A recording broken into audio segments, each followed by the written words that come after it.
la 6e édition. Et pour cela, nous avons invité un sage, quelqu'un qui a marqué de son empreinte l'évangile au Burkina Faso.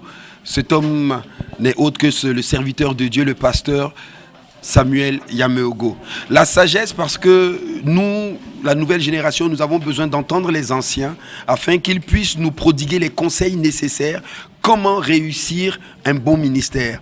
Et je pense que si nous n'avons pas de sagesse, nous sommes voués à l'échec. Parce que la force ne peut pas t'amener là où tu voudras être, ni l'argent. Mais si tu as la sagesse de Dieu, alors cette sagesse te permettra de poser les bons actes qui t'amèneront à être au niveau où Dieu veut que tu sois. C'est pour cette raison que pour le 15 août de cette année 2012, nous avons retenu le thème la sagesse, afin que les différents messages qui seront donnés au cours de cette journée puissent édifier tous ceux qui feront le déplacement, même ceux qui ne pourront écouter sur Radio Jam les différents intervenants, et sur Béni TV, ils pourront voir aussi ce qui s'est passé. Donc, les gens qui, jusqu'à l'âge de 10 ans, le pasteur, le papa de... Donc parmi les pauvres, ils étaient les plus pauvres du village. Tous ses pantalons étaient troués. Jusqu'à l'âge de 10 ans, il a eu sa première paire de chaussures. Aujourd'hui, c'est un milliardaire. Son église compte près de 2 millions de membres au Nigeria. À Deboye, aujourd'hui, il a des avions privés pour lui. Si vous voyez que Dieu a la sorcellerie, les fétiches, et dans les pays, si vous voyagez, les pays qui sont le plus adonnés aux fétiches, ce sont les pays les plus pauvres. Regardez en Inde, Haïti.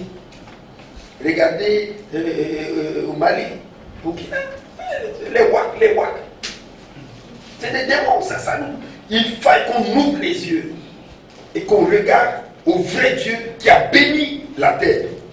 Et il dit que je suis Dieu et je ne fais exception de personne. Pour celui qui m'honore et qui me sert, je le rendrai prospère. Dans quelque pays que ce soit, inclus le Burkina Faso. Donc je n'ai pas besoin de voyager, d'aller chercher ma vie aux États-Unis. Tu ne veux pas gagner tout le monde entier seul. Si tu gagnes 90%, ceux qui vont gagner les 10% sont très importants. Même quelqu'un qui a 2 membres, il est important. Ça, c'est 2 membres, on ne peut pas faire les 100% avant que Jésus-Christ vienne. Donc tout le monde est important. Donc il a compris ça, donc il a organisé ce que Dieu a mis en paix.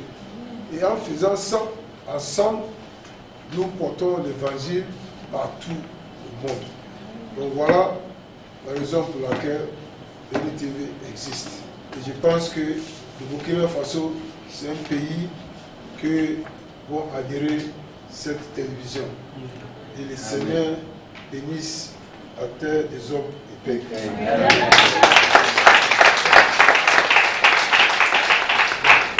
Nous allons maintenant passer à...